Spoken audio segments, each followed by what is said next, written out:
welcome to a very, very special episode of the Geek Buddies. Hey!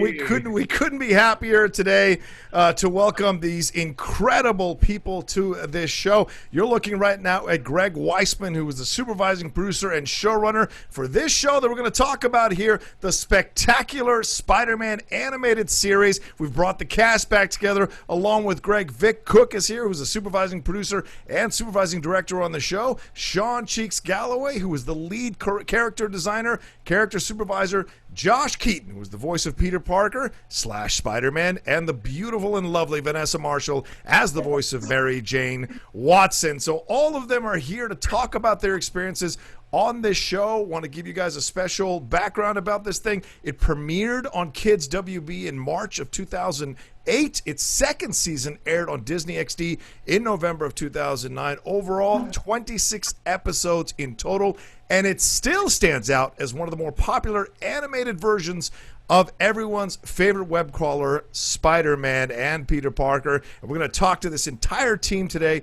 about their experiences making the show and how they feel about it and the legacy of the show as it stands now. IGN still talks about this show. So many websites still rank it as one of the best animated series ever in the history of superhero animated series or animated series ever. And we are more than honored to have these incredibly talented people be a part today on this Geek Buddies for this special reunion of the spectacular Spider-Man. Mikey, please take it away. Well, yeah, this is very special for me because not only am I a huge fan of Spectacular Spider-Man, and not only am I a huge fan of all these people, but way, way, way back in 2008, when I was a very, very young executive, I was also all of these people's boss. This was the first show that I got to develop over at Sony Pictures Television.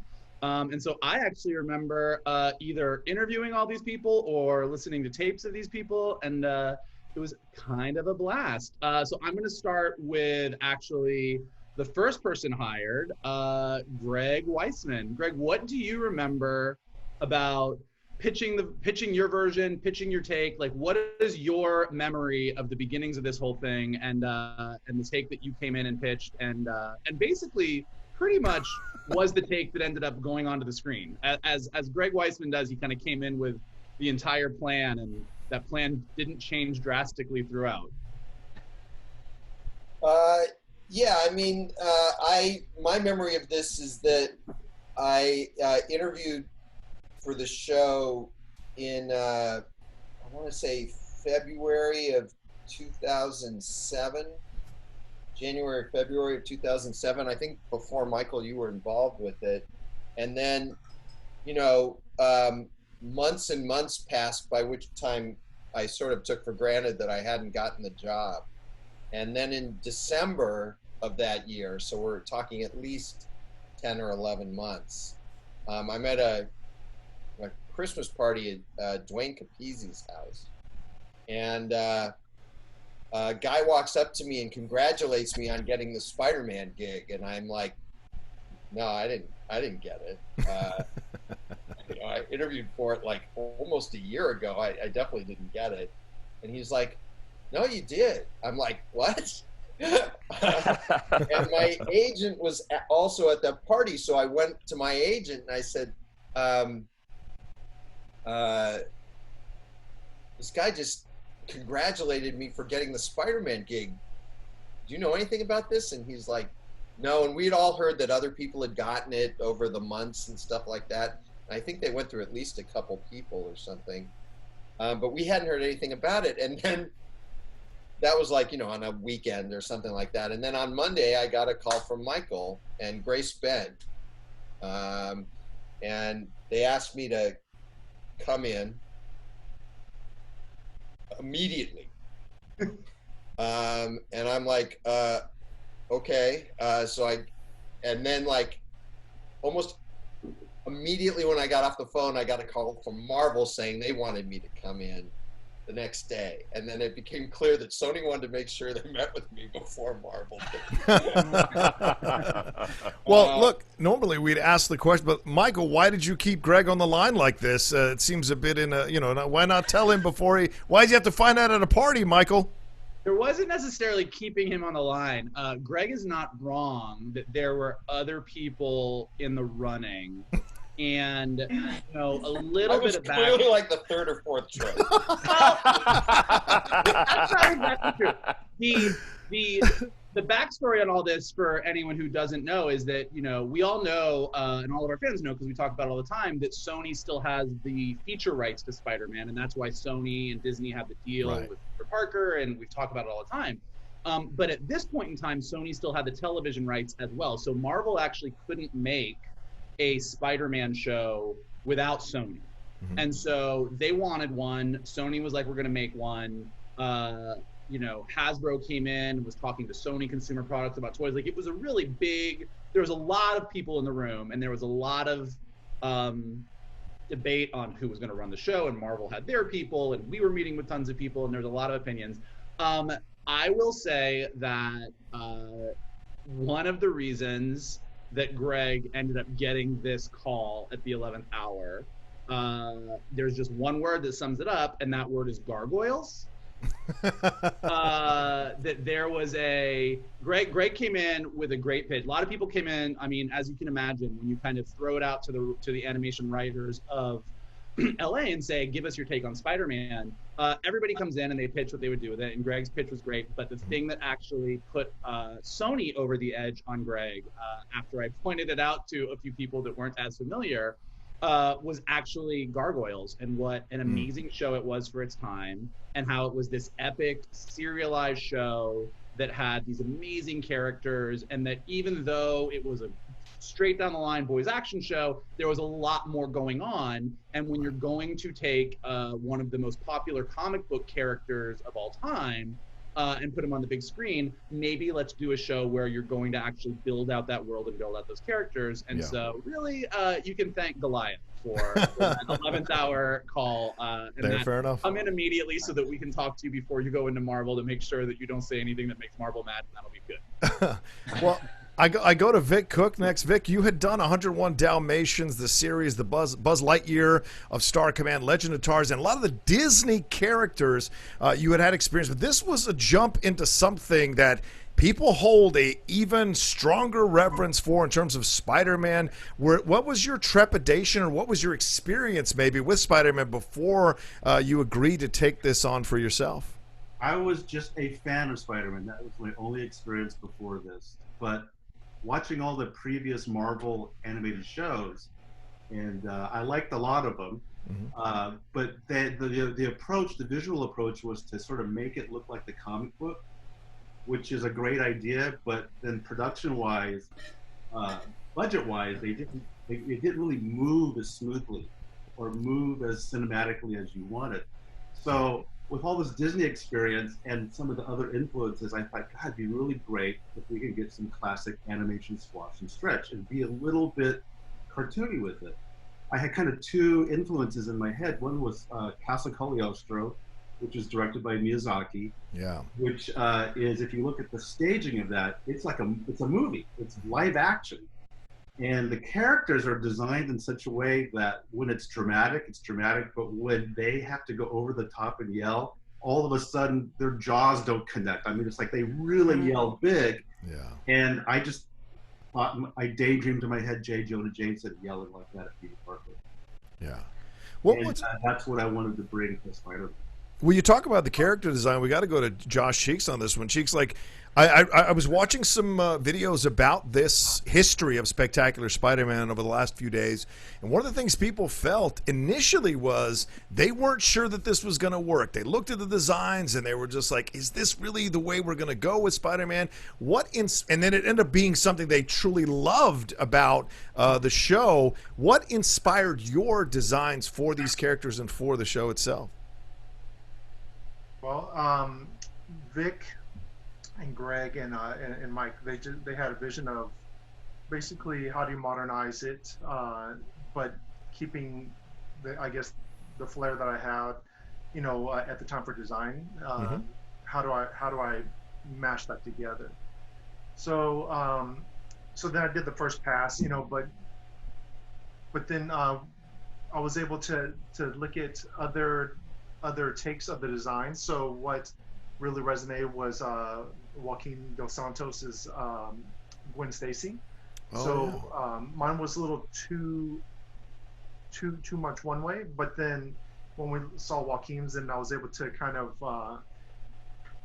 funnel in, how it would draw, but using Joaquin's inspiration, design as inspiration. And then and I think what was it? Was it Dave Johnson or Jeff Johnson's Rhino? Oh wow! Yeah. So when we started doing more of a lineup, I used one of theirs as inspiration, where we knew we wanted to kind of not go completely classic, but not completely go Jeff Matsuda design, where it's just where it's like super, pushed. Yeah. So I guess the inspiration was, how do I find the middle ground, with all that. Yeah. I want to interject.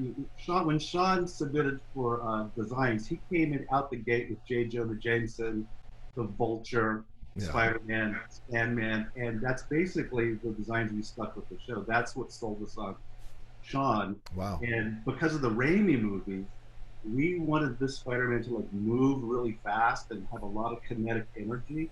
And Sean's designs had that mix of, it was elegant and great to look at, but it was also sort of simplified. So we knew on our budget we could get that fantastic. Yeah. I will say, I had more arguments that year with more people about ankle size than I've ever had in my entire life. Those pants, I know, right? Because one of the big things about Sean's designs that was great, that we really loved, is you sort of like have these like, the feet are really skinny, like the legs kind of taper down, like and it's really angular. And like when you look at like a lot of what is popular, everything from Bruce Timm's Batman and Superman to Teen Titans to a lot of the stuff that was on TV, there was a real stylization, and Marvel and Hasbro, who worked with Marvel on the way, like both didn't love that. They wanted. Well, I think Hasbro's fear literally was, if we try to make a toy and the ankles are too thin, the feet will snap off. And it literally, I can say this because I'll be the one that gets in trouble, but like literally, I had to go over to Greg and Vic and Cheek's office and hold up how somebody had drawn over Sean's designs to make like the feet, the ankles bigger, or the wrists bigger, or the neck bigger. And then he would get super mad, and there would be this whole big fight. And then we would argue about like a millimeter of ankle. I'm like, can I just go back and tell them we'll make it this much bigger? You're like, fine. I want to say something here. I remember it wasn't just ankles. It was Sean's Spider-Man design was actually. It wasn't just about the ankles. Sean's overall Spider-Man design was sort of this smaller, kind of a Bruce Lee physique.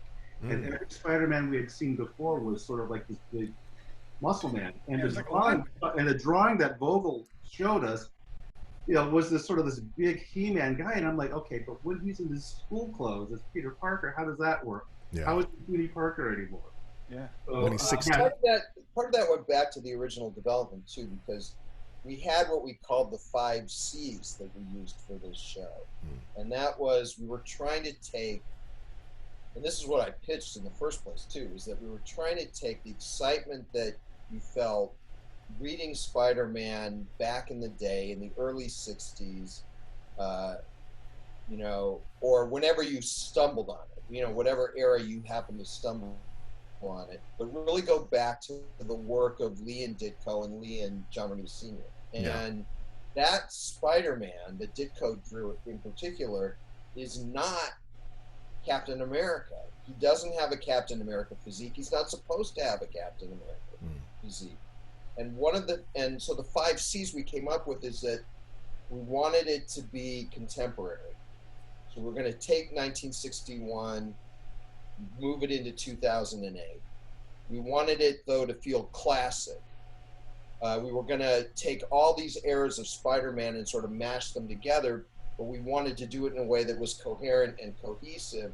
Yeah. And then the fifth thing, which is really what Sean brought to the table, is, and this, we still called it one of the 5 C's, even though it begins with an I. It's iconic, which has a nice C as the second letter. Iconic. Yeah, and that was the thing. You know, you wanted to see the design of any character and immediately know, yes, that's Dr. Octopus, or yes, that's Jonah Jameson. Right.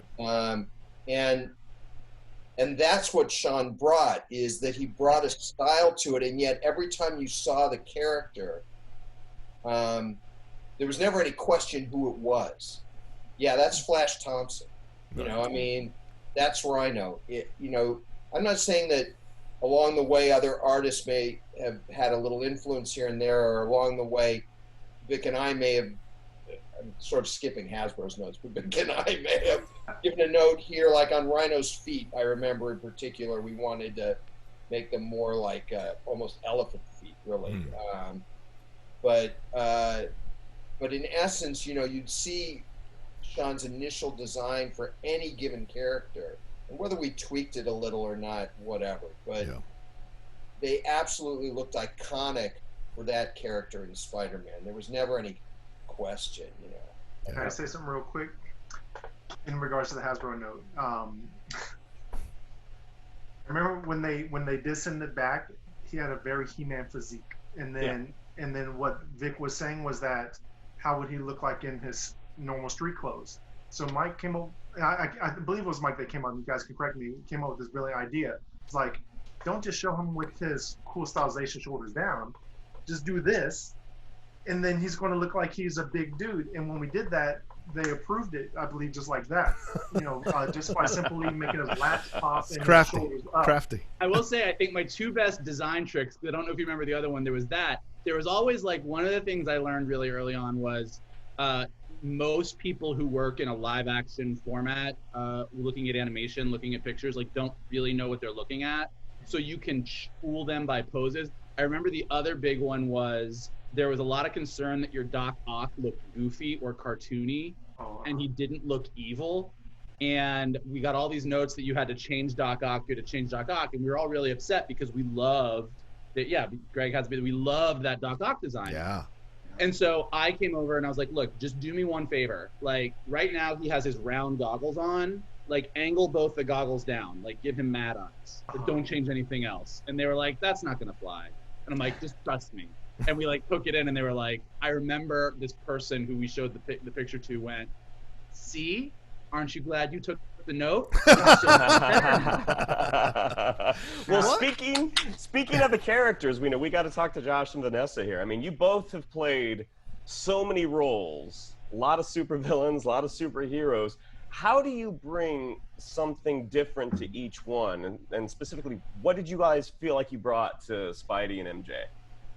Well, I mean, this was kind of, I would say, I wouldn't say it was early on in my voiceover career, because I mean, I've been doing voiceover since I was a little kid, but in terms of like the career that I have now, where I work a lot more than I did when I was a kid, like this was kind of at the beginning of it. So I didn't really have a huge body of work yet at this point.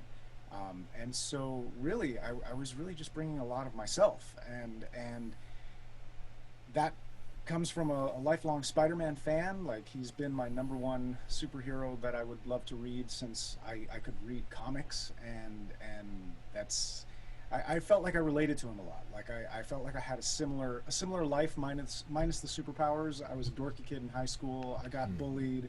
I was shorter than everybody. It was just, I wasn't cool.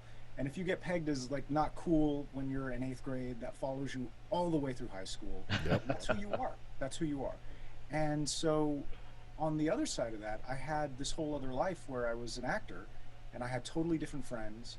Well, I actually had friends. I didn't really have a lot of friends in school.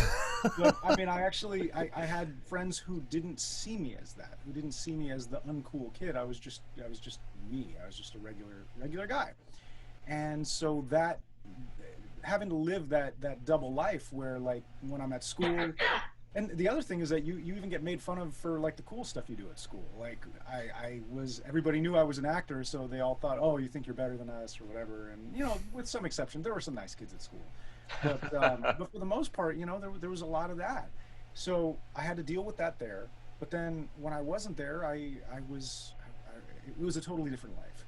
So I was leading this double life, which was very Peter Parker-esque. Where I was a lot more confident outside of school. When I went back to school, I was just the nerd again. And so really, I mean, I really felt a kinship with this character I always have, and getting to read the scripts, it was just great. And I had already had an outing as Spider-Man in the original movie game, but then they got Tobey's audio, I don't know if he actually recorded it or if they just used stuff from the game, but for whatever reason, I had done the entire game already. And then they took all that audio and they said, no, it's going to be Tobey now. So they put in like a hidden mode of play where if you beat the game, then you get to play as Harry Osborn in the Green Goblin suit, but it was really like the same game, the same storyline, same everything, with a couple little tweaks here and there. So I almost saw this as like my second chance. I'm like, all right, I'm going to get to be Spidey now. All right, I got to get this. And I was super excited. But yeah, I mean, it was really just bringing a lot of my own interpretation of Spider-Man. Obviously, there's a way you have to play Spider-Man because he's got, I mean, decades of canon and lifelong fans. So, you know, you really can't stray too far from what he is. But that being said, I really just kind of brought my own life experience, my own feelings of what it feels like to be bullied and still have this other alter ego that you can run away from or run away to and escape from all the bad stuff. Nice. Vanessa, how about you? Well, I'll just say Josh is the only Peter Parker for me. The end of time. No, you just $100,000. It's all you. Thank you for what you did. It was brilliant.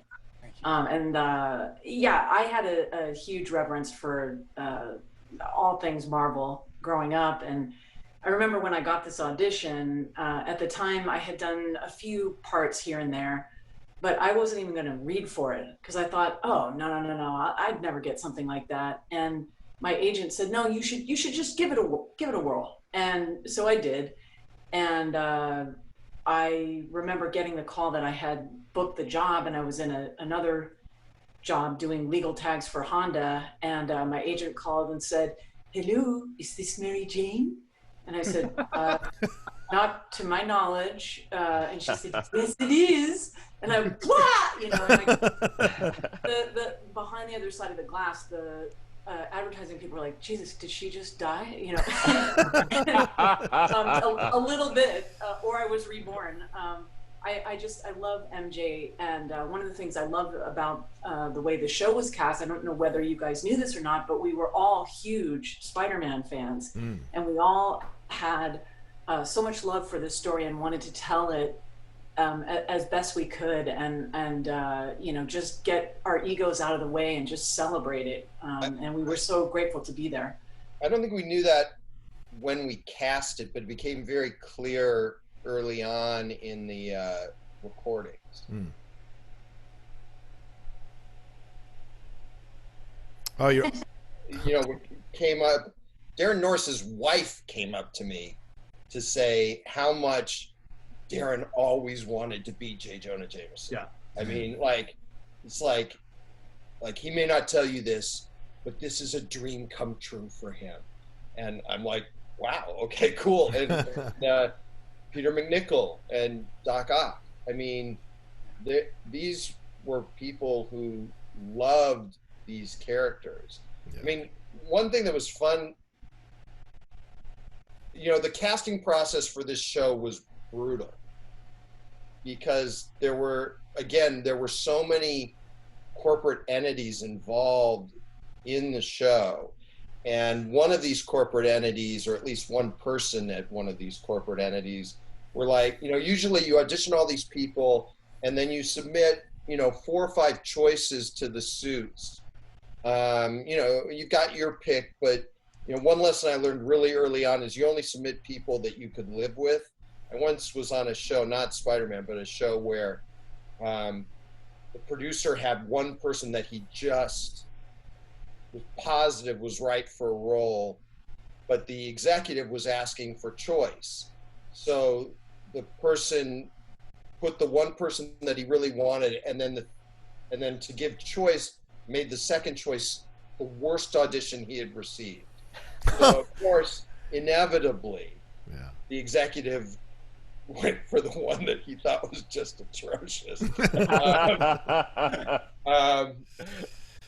And I was a junior executive, and I advised against this, but when that happened, I said, well, let's see if we can keep working, or that kind of thing. And we didn't wind up with the awful person. But the point is that on this show, again, you usually get a handful, somewhere between 3 and 5 choices to give the executives. And this time out, the executives wanted 10 choices per character.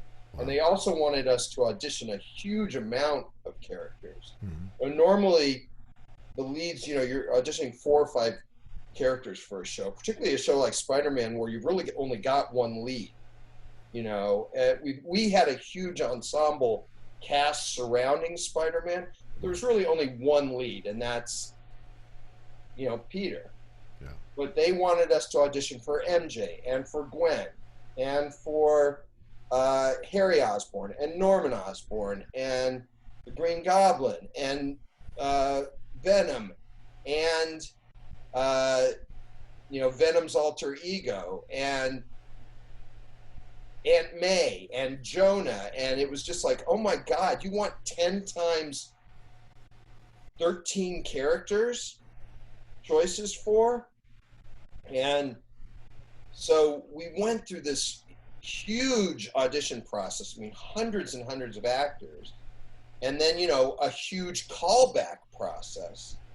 And then finally we're going into this meeting, and right before the meeting, Vic and Michael and our voice and casting director, Jamie Thomas, and I sat down to go through, and we had clear choices, including obviously Josh and Vanessa, but clear choices that we wanted for everyone. And we were like, all of us were like, okay, we've got to go in there and be prepared for a fight, because we had no idea what Sony, other than Michael, what's the other Sony executives, let alone what Marvel was going to want.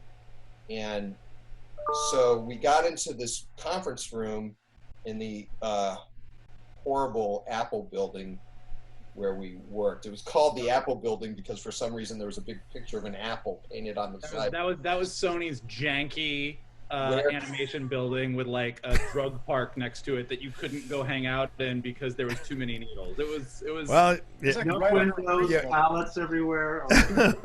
You heard it here first. The first floor was literally a warehouse for storing sets and props for Sony live action studio. And then the windowless second floor was where they stuck animation. And so we go into this conference room, again, windowless, dark, dank room. I can't tell you how awful that space was. But, and I am totally ready for a fight. To fight for all these characters, and the first thing that happens is, all right, well, obviously let's start with Peter Parker / Spider-Man. Who do you want? And I was almost literally like, Josh Keaton, like I was so worried. And everyone was like, yeah, Josh was my first choice too. Yeah, I really like Josh. Yeah, and I'm like, it was like a sitcom moment, that moment where I'm like, no, it's gonna be Oh, you guys like Josh too. Oh, good. And then they're like, who do you want for? I don't remember. Obviously, Spider-Man was first. I don't remember literally who the second character was, but character after character, I'm like this. I am totally ready to do battle for our choices, and there's no argument whatsoever. Yeah. Wow. I mean, Aunt May, literally right down the line, we were all in agreement. Wow. I think, and there was so many other things where there was so much arguing, and I do remember that like with the voice casting, it was kind of like, oh, that was easy. That was the one easy thing. It really was. We walked out of the meeting, and we were like, usually, when things go bad, you walk out of the meeting, like, what just happened? And this time we walked out of the meeting going, what just happened? Well, one of the things Nothing that's was ever that easy before or since. one of the things that's a characteristic of the show that a lot of people talk about in a very, very positive way was the way that you all were able to streamline the disparate storylines and mythologies of the characters into a thing that was very understandable, because you know, when you go in comics, there's all kinds of different origin stories and connective tissues that you can play with there. And one of the compliments about the show is that it's a very streamlined show. You kind of you kind of resuscitated Eddie Brock into a more interesting, layered character. Certainly Gwen Stacy taking some of the ultimate MJ approach, making her a buddy of Spider-Man. All of this, how much of that was something you all had from the beginning, and how much of that was developed as you were going along during this process? Most of it was done. So when I finally did get the job, I met with Michael and Grace, and then the next day or day after, I can't remember, we met with Eric Roman and Craig Kyle at Marvel, and then a day after that, I got the job, and like I said, this was December. Mm-hmm. So, you know, I have all these, you know, I've been reading Spider-Man since I was a little kid, and I have all the comic books, but I went over to Golden Apple and on Melrose, and I bought those phone books, the Essential Spider-Man, the black and white, thick things, and I bought, you know, the first 7 volumes of that. It's all stuff I had read before, but it had been a while. But the thing is that my family was going to this dude ranch in Arizona with my in-laws. Not my first choice of a vacation spot, but we had fun. But I spent most of the trip just reading Spider-Man. Mm-hmm. Again, starting from Amazing Fantasy 15 and reading Spider-Man, that early stuff, the Stan and Steve and Stan and John stuff, and taking notes. And I would say that it all pretty much coalesced that week, and I came back and was able to pitch the first 13 episodes. And we made a couple changes. I had Craven, who showed up in season 2. I had him showing up in season 1. And Marvel had what I think was a smart note, which is that you got to give Spider-Man time to get famous for Craven to want to come after him. Right. So we subbed in Electro, who we were planning to do anyway. We just put Electro in season 1 and Craven. We switched places with them. Mm-hmm. And then there were a couple things that, you know, legal reasons we couldn't do. Like we had planned to use Kingpin, who was originally a Spider-Man character, but by the time we got around to Spider-Man, Kingpin had been sort of, how would you call it, like sequestered off in the Daredevil life. He was at Fox, and there was no way, like, we tried. There was a lot of arguing and pleading and debating, but is that why Tombstone becomes the main villain in the first season? He kind of replaces Kingpin because of that? He absolutely just took the place of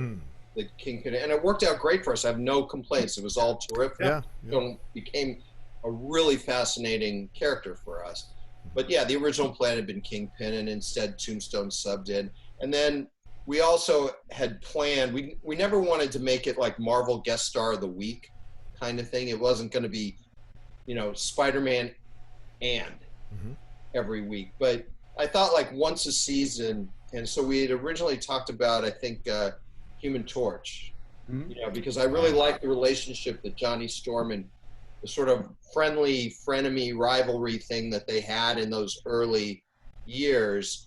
So the idea that, you know, hey, I'm Johnny Storm, I'm the Human Torch, I'm a real superhero, I'm in the Fantastic Four. I like that, appealed to me a lot, and so we had him in the first season, and then again, legally, we just couldn't get that cleared. But, you know, I don't think the show suffered from it. I just think it would have been a nice added texture to it. Yeah. I think actually, Greg, I said this to you a few weeks ago. It's funny because, you know, when we made Spectacular Spider-Man, there was no Young Justice.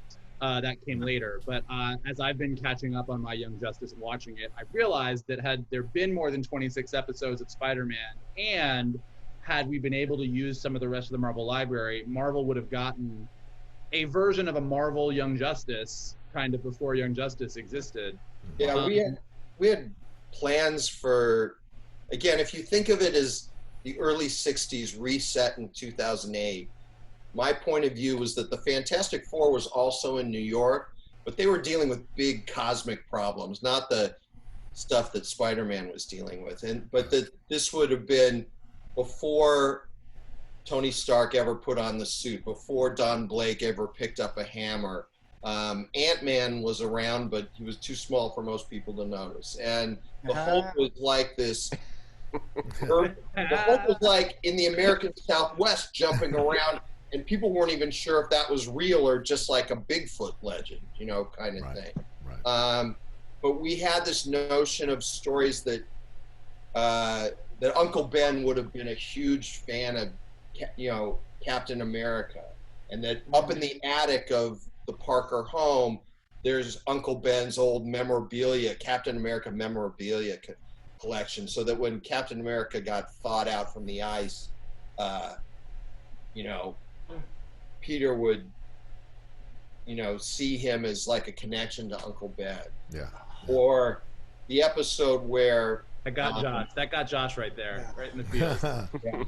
The episode where Beast and Cyclops show up because they're the first two students at Xavier's school, and they think Spider-Man might be a mutant. So they show up to recruit him for this school. But it's such early days that, not even Iceman and Angel and Marvel Girl are there yet. The idea was to really think of this in terms of early days of Marvel, and we would build from there. That was the original intent. And then we were quickly disabused of the notion that we had access to any other corners of the Marvel universe except the Spider-Man. But another thing, I don't know if Vanessa and Josh know this, but one of the things that's really interesting about the show is, although we all know that MJ and Peter are the couple, in our show, we very much built, or you guys very much built, the Gwen and Peter relationship. But one thing, Greg, I don't know if you want to talk about it, but like what your plan would have been, because you had pitched how and why Peter and MJ would eventually have come together. Do you remember? Yeah, I mean, we had for lack of a better term, the original plan was to do 5 seasons of Peter in high school. Sort of take him through real time, beginning of his junior year, and over 5 seasons, by the 5th season, he'd graduate high school. And then the plan from there was to do direct-to-DVD movies of his college years. And a lot of what we did with characters like MJ and Harry and Gwen, that is, characters that in essence were barely introduced at the end of Ditko's tenure, or were introduced after Romita started, and were really college characters. They weren't part of the high school cast. Liz and Flash and a bunch of those, we took all those characters and sort of said, all right, let's put them in high school together, but let's not take the Gwen Stacy we met in college or the Harry Osborn we met in college. Let's extrapolate backwards and think about what these characters would have been like in high school. Yeah. And the thing about Gwen Stacy is, if you read the comics, is Gwen is a brilliant scientist. Second only to Peter. Like, if Peter is the top student, or would have been the top student at that high school, except that Spider-Man kept forcing him to be late on assignments, kind of thing. And so Gwen was the top student. In college, you had the sort of icy blonde and the hot redhead. That was the whole triangle for Pete. And the idea was that over time, that Mary Jane and Gwen, instead of being rivals, would actually be really close friends. And obviously Pete, heads towards Gwen. If something happens down the road, there's grief, and that may be part of what brings them together. I also had a vague notion that I wasn't even sure I was going to do, but there was a comic book, stuff that came later in the comic book canon that sort of suggests that Mary Jane may have known all along that Peter was Spider-Man. Right. And so there were times when Mary Jane lived in Staten Island, but her aunt lived next door Right. to the Parkers. And so I totally, one of the notions I had was that maybe, just maybe, one night when Peter was coming in his window, Mary Jane was staying with her aunt. She looked out the window and there he was. There's Spider-Man going into Peter Parker's window, Well, and I think that 5-season approach works. I know, Shannon, you got to ask a question of Vic Cookie, but I think the 5-season approach, because you're laying the groundwork with this idea that 5 seasons, we're going to pay it off at the 5th season. So you're taking your time and giving these characters and these villains layers and complexity and interesting colors that we had not seen in an animated series of Spider-Man before. And I think that's one of the big reasons people love this show so much, is they can connect with these characters on a personal level because the characters come off with more depth and that makes, and more vulnerability, and that makes us want to follow them through their adventures, both villain and heroes. Well, and I think visually something else that sticks out about the show is the action, and this would be for Vic. I love creative action in shows, and specifically Spider-Man in the black suit taking on the Sinister Six. I mean, Vogel probably may or may not have shown me some stuff before he was supposed to.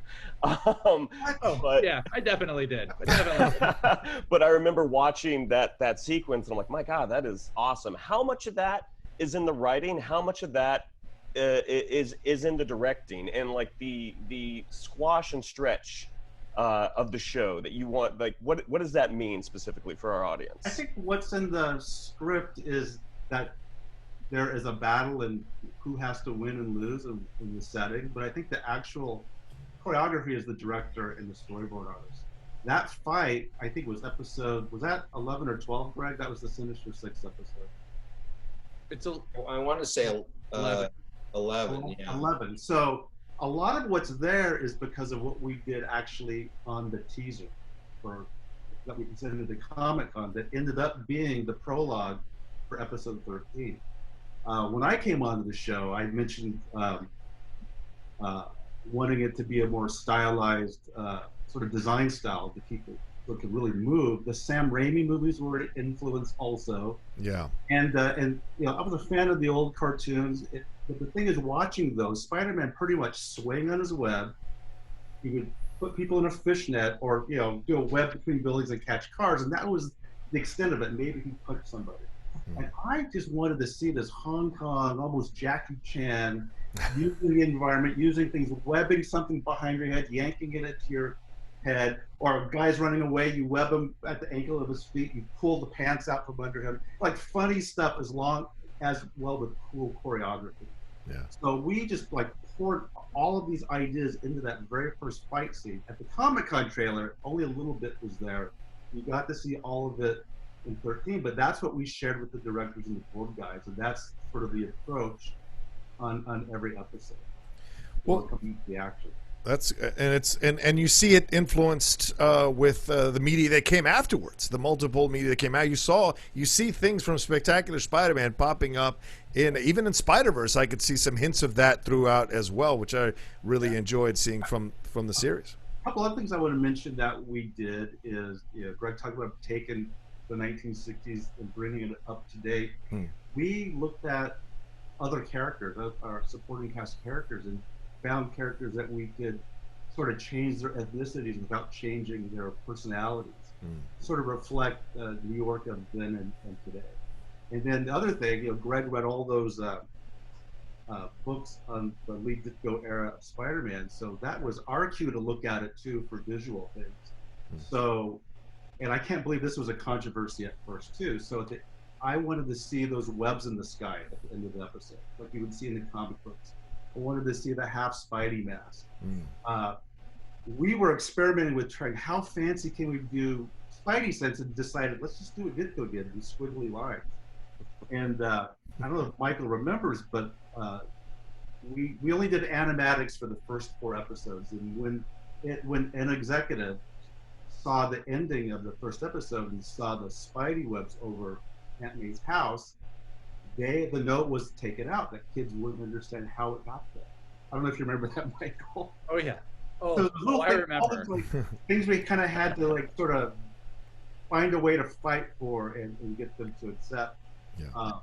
And I think a lot of what sold a lot of those Ditko symbolisms was actually Sean's designs not being so hyper realistic as well. Yeah.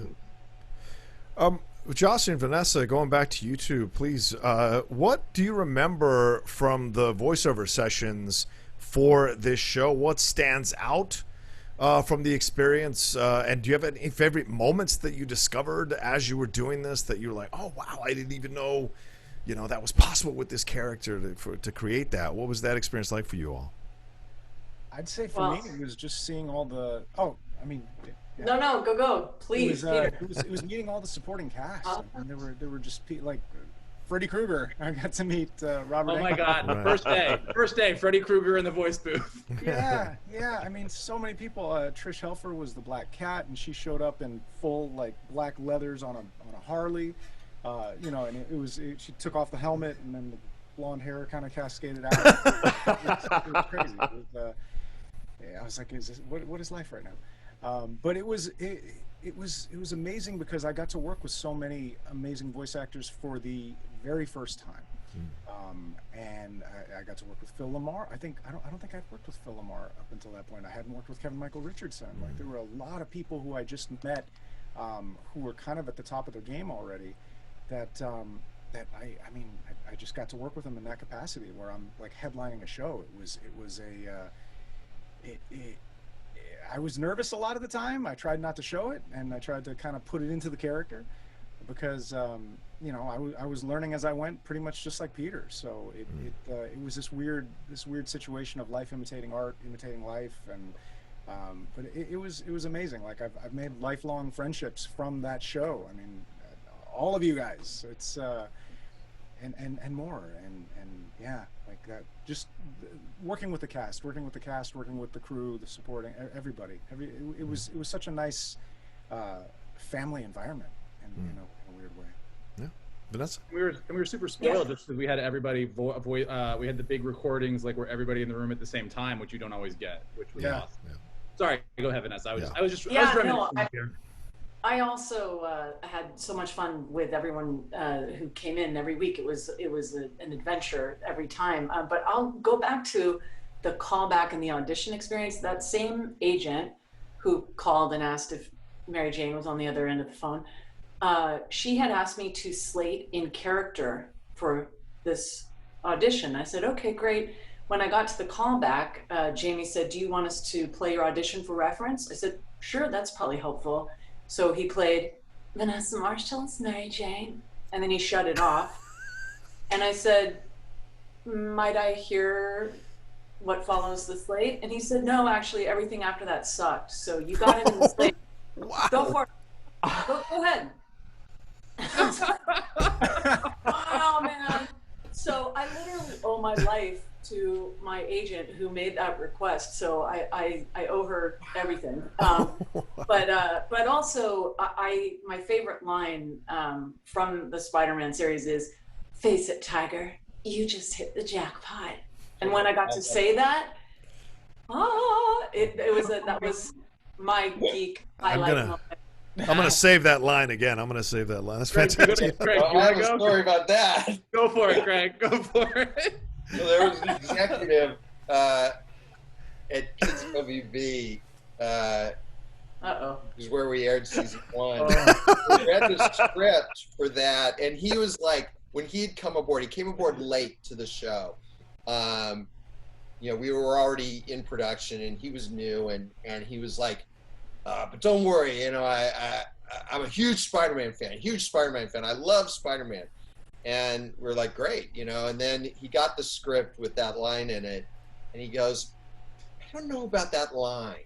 It makes Mary Jane seem so conceited. I don't think we'll like her if she says that.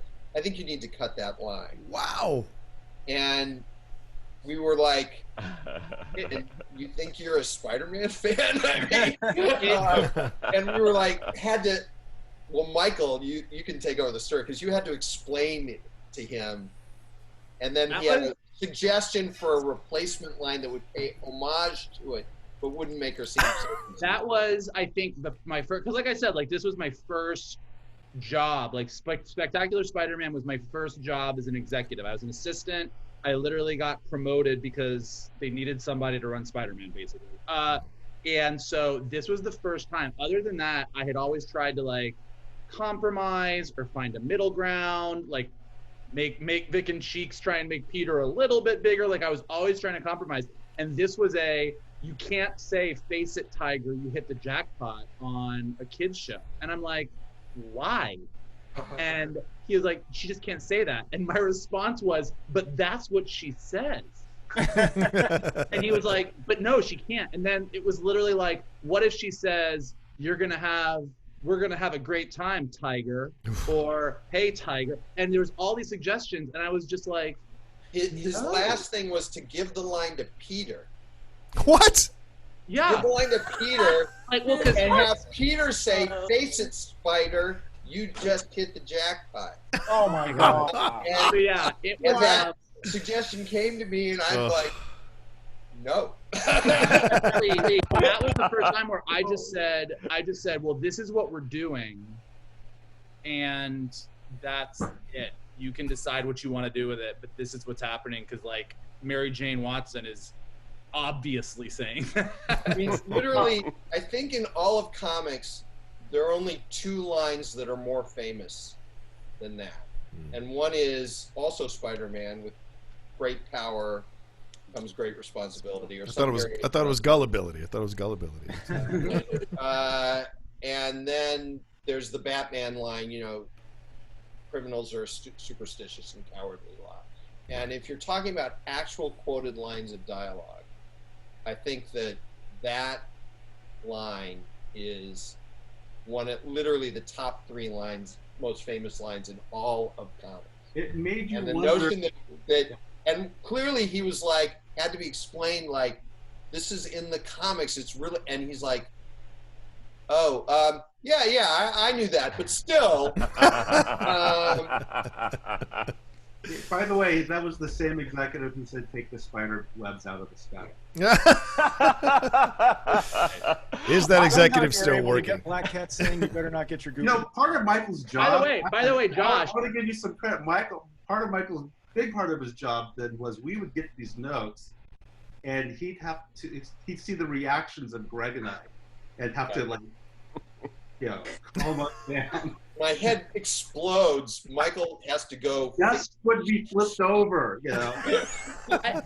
I think I did a very good job of like letting you guys explode and then going back. It was a good balancing act. Take it from me, he's very good at that. He's very good at taking the explosion and presenting it in a more palatable way. Yes. So what Josh was just going to say, which I still to this day find hilarious, is that people got concerned about "Face It, Tiger, you hit the jackpot." And when you look at some of what Black Cat says in the Black Cat episode, I can't believe nobody even batted an eye. And I'm like, are we really going to let her? Like, I was thrilled. I was just sitting there, like, rubbing my hands together. I was like, this is awesome. You want a piece of the mud pie? Oh, You better God, not get so your much. goop in my hair. Another important line. The first episode, where we don't do the origin story until way later, but Right. Spider-Man's being chased by the enforcers, and he's trying to stop the Vulture from getting Norman Osborn, and he has a thought. By the way, that's another thing we did in this show. We had thoughts as well as dialogue with explosions and music happening at the same time. But he has this thought of, I can't let what happened to Uncle Ben happen to Harry's father. And it's a little bit of a callback to his origin. We were asked to cut that. Wow. I mean, it's in the show. Just to let you know, it made it into the show. But so many classic Spider-Man things like that we had to really push to get in. I think when it comes, there's a lot of people when they're working on kid shows, and having worked at Sony and then worked at Hasbro and worked at other places, like there's always this fear that like something is going to confuse kids, which is very rarely the case. Meanwhile, you got Uncle Ben dying in a carjack situation, so I'm just like, piss well, off parents. They're also piss off the worried. parents. I think they're actually less worried about actual kids than they're worried that some parent is going to get all out there. Yeah. Shan? That's One what question they're great. I had for Cheeks. One of my favorite designs from the show is Electro. That you were able to kind of harken to the classic costume with the color scheme, but you made it so you didn't have a guy with a lightning mask over his face. What was that process like, coming up with your take on the characters? How much flexibility did you have? You know, I'll be honest, I can't remember the full details, but I do remember I went a different route first, where it was, and that was the moment where I was like, why is my brain trying to reimagine it to the extreme? And I had like these actual turbines on his back that you could see the electricity going into the tubes. But then, you know, Vic and Greg, like, he doesn't have time to make these things. He's grabbing something real quick, hodgepodge. And when it came to the face, I'm not sure. Did you guys say don't do classic mask? And I can't remember honestly about how the face came Well, he about. was like pure energy, pure electrical energy. So the suit you designed was to contain him, and then when the suit came off his head, it would just be right. electrical. And I think I wanted to make sure that the spikes still resembled what his mask had as a silhouette. But I don't believe I came up with that idea. I believe, you know, Greg, you know, or Vic might have suggested that. I have to ask, on the heels of that, Green Goblin is such an interesting design for this show, and the way it's played in the show. I have to ask, there's a little bit of a Joker vibe to him, and especially when he takes over the crime organization in that bar scene. It feels very Joker-esque, and I wonder if that was a little nod or a little intentional in how that came about. I think honestly that's, you know, if that's Joker-esque, then you've got to chalk that up to Stan Lee. Okay. I mean, you know, I think our interpretation of Green Goblin is very dead on to, maybe not in later years, but to the original stuff that Stan was doing with the character.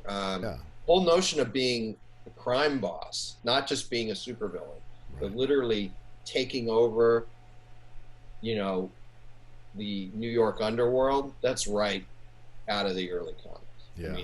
Right out of it. And we decided really early on that who runs the underworld was going to be a major thread throughout both of our, well, not just both of our first two seasons, because we had plans for season 3. I mean, we were talking about introducing Mr. Negative in season 3 and Hobgoblin, but it was always about, okay, you've got these powers, then Spider-Man takes someone down, it creates a vacuum. In other words, there's never any permanent solution to that problem. It's not like suddenly crime goes away permanently. You know, we've Lincoln Thompson is, or I'm getting his name wrong because it's been so many years, but the voiceover, you mean? Real name? The voiceover? Or no? No, what was Tombstone's name? Wasn't the other? I can't remember. I can't remember now either. Okay. But in any event, you know, if he's under indictment and has to be on best behavior, which hampers his ability to run the underworld, that creates a power vacuum that Green Goblin sought to fill in the end of season 2. If Green Goblin, quote unquote, dies at the end of season 2, then who comes in to fill that vacuum? And that would have played into seasons 3 and forward, because again, it doesn't end. Nothing ends, you know. And so that underworld thing, but really still all of that comes out of the early comics. You know, the idea of the big man, the idea of the master planner, the idea of Goblin doing this stuff. It was Kingpin back then, but still, that all that stuff comes out of the early comics that Stan was constantly weaving that in. What we had the advantage of was hindsight. You know, and you mentioned Eddie Brock, and you know, when Venom's introduced in essence as the symbiote suit in Secret Wars, no one knew that Venom would become a character, let alone a significant villain, Right. let alone later an anti-hero or any of this stuff, you know. But we had the advantage of hindsight. So we're like, okay, then let's make Eddie Brock significant. And we borrowed a little from Ultimate Spider-Man and from all sorts of places. Or if we were doing, again, you know, if you're going to do what's going on in the New York City underworld, all right, well, then let's build up the big man that is Tombstone. Let's then bring in the old sort of mafia family guy in Silvermane. Mm-hmm. Let's bring in the new sort of techno villains led by Doc Ock. And that's what led to the episode Gangland. But it wasn't going to end there either. And Yeah. still all of it is about having the advantage of hindsight, you know, Mhm. that, there are all these great stories, but some of them contradict each other and some of them duplicate each other. Right. And so again, that goes back to the idea of the 5 C's. We wanted to take all this fantastic material, but it was material done by multiple editors, multiple writers, multiple artists. We're going to make it cohesive and coherent. Yeah. And that was 2 of our 5 C's. Well, I can't thank you all enough. We got to wrap here. We're at the hour mark, and I know some of you will have to go. So thank you all so much from Shannon and Michael and I. We want to ask you guys one last question. I mean, it is the Geek Buddies, so we want to ask you what are you personally the geekiest about, or what do you think gives you the most geek cred in your world? Who first? Yeah, who would like to go first? I'll go. I mean, I go all in when I have a character, man. Like I had a mini at the time, and this picture. Well, this is just a background on the Zoom. I had the full version of this picture, basically made into a vinyl wrap, and did the entire top of the flat top of the mini with Spider-Man, and drove around like that for several years. Wow. Yeah, I mean, Your license plate. Yeah, I had my license plate was Thwip. Now I try to keep it a little bit more incognito, but it was Thwip. My current car, I had some custom like Voltron logo light up door sills made, so when you open up the door, they light up. Wow. And did I see on Twitter that you were literally playing a game recently online with someone whose online name was Shiro and had no idea that they were playing a game with the actual Shiro? Yes, and also it's World of Warcraft. I'm a huge World of Warcraft geek. And so I was partied with somebody whose name was Shiro, and you could get titles in this game. So their title was like Proven Defender for like Legendary Defender. And they had no idea that the person that they were grouped with was actually the voice of Shiro, and I'm also the voice of the king of that world in World of Warcraft. I'm the king of the Alliance. That's amazing.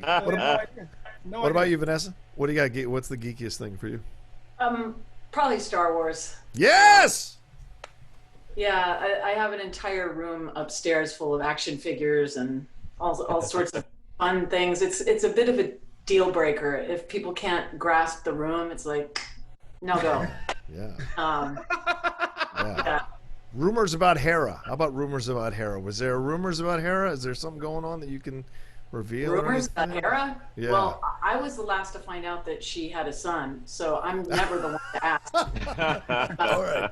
Fair but enough. in the epilogue, spoiler alert, in the epilogue when we learn there's this sort of child that has manifested, got me. I had no idea. Only Tia knew that was happening. But anyway, I have no idea anything about Hera other than I have about 10 million action figures.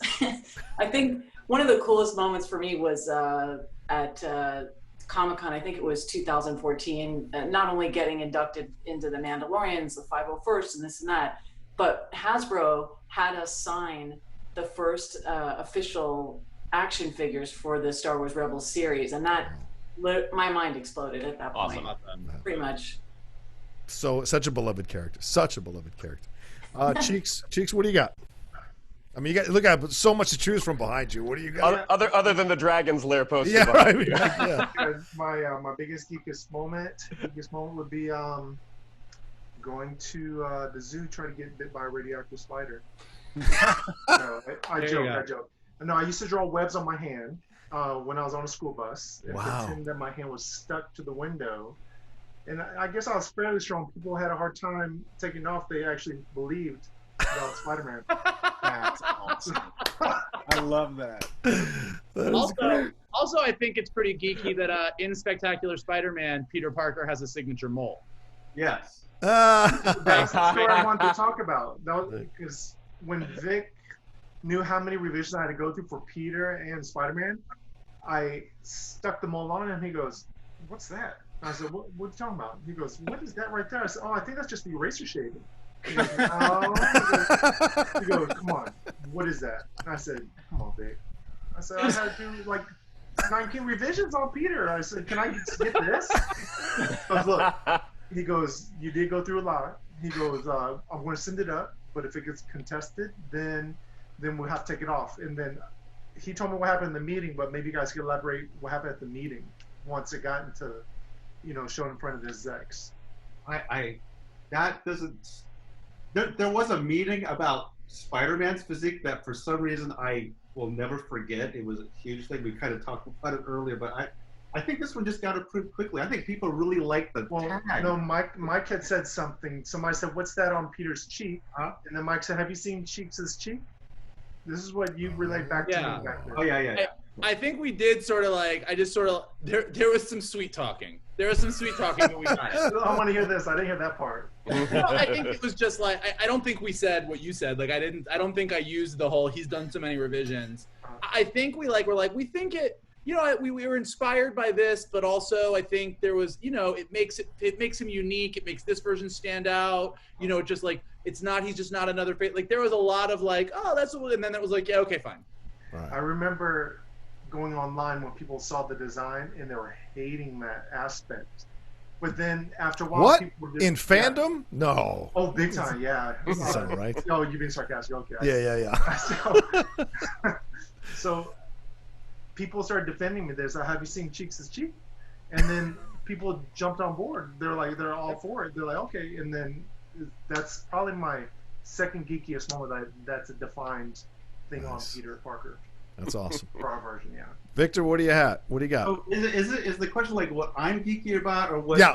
Either one. Yeah, either one. Either one. The thing I am the most geeky about is original Star Trek. I feel like every life lesson you have to learn about loyalty and friendship and diversity is original Star Trek. That's right. Well said.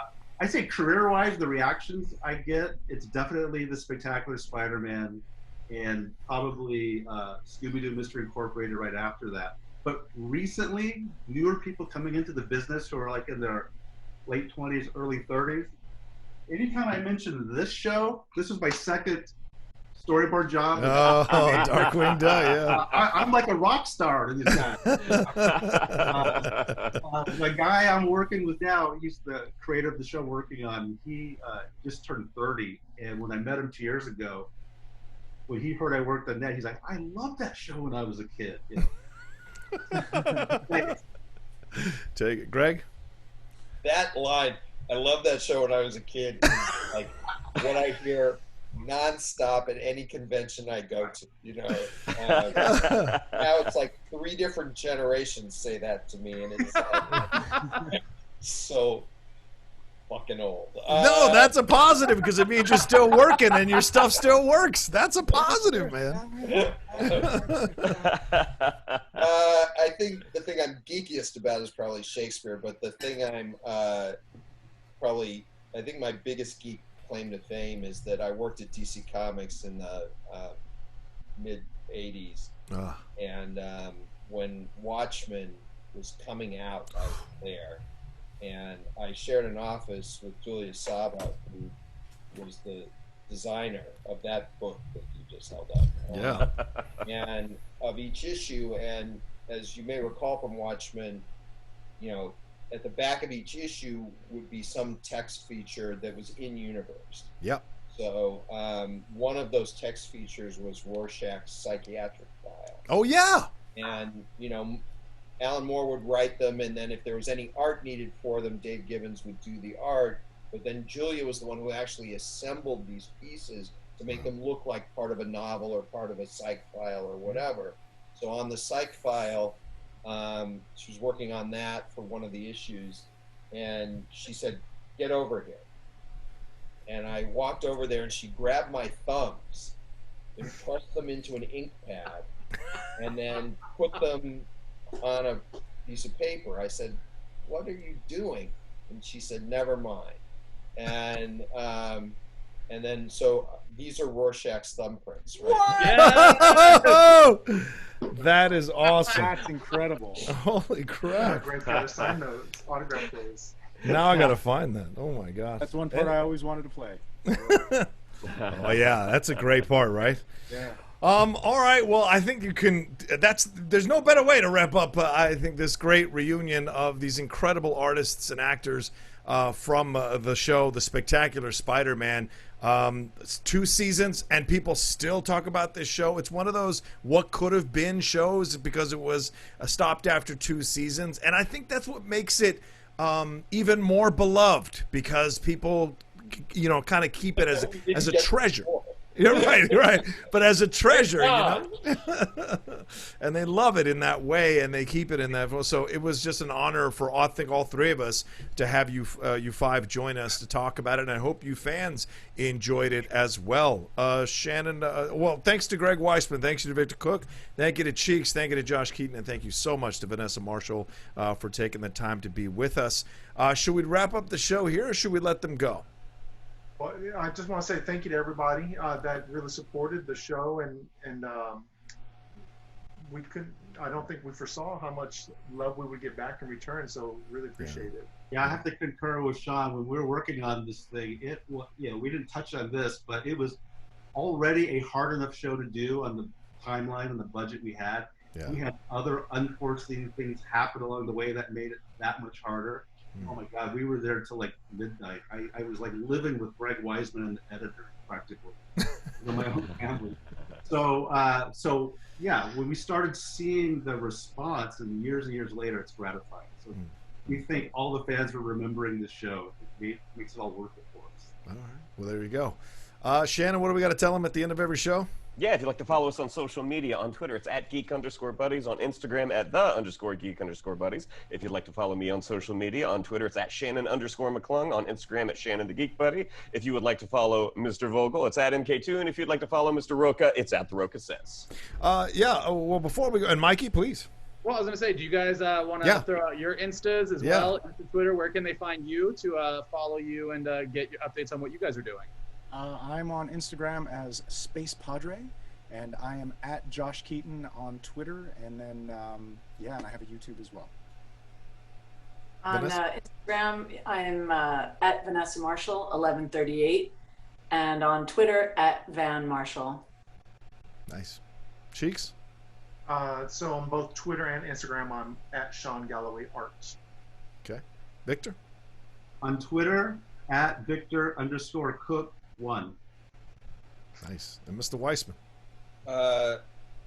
Twitter is @Greg_Weissman. WEIS. So yeah, everybody watching, definitely give all these guys a follow. They're amazing. They're super awesome. Again, thank you guys for this. It was great. It was a great reunion. This was one of the favorite shows that I ever worked on. And for everybody watching, definitely subscribe below, hit like, leave comments. Let's have a big conversation about how awesome all these guys are. And if you're listening to us on Anchor or Apple Podcasts or Spotify or wherever, give us likes, give us ratings, share this, retweet it, post it on your social media. Hopefully we're going to do more of these. This is the first of many sort of reviews and looks back on some awesome shows with some awesome geeky people. And we will see you all next time. There you go. And that'll do it for this episode of the Geek Buddies! Geek Buddies! Hey!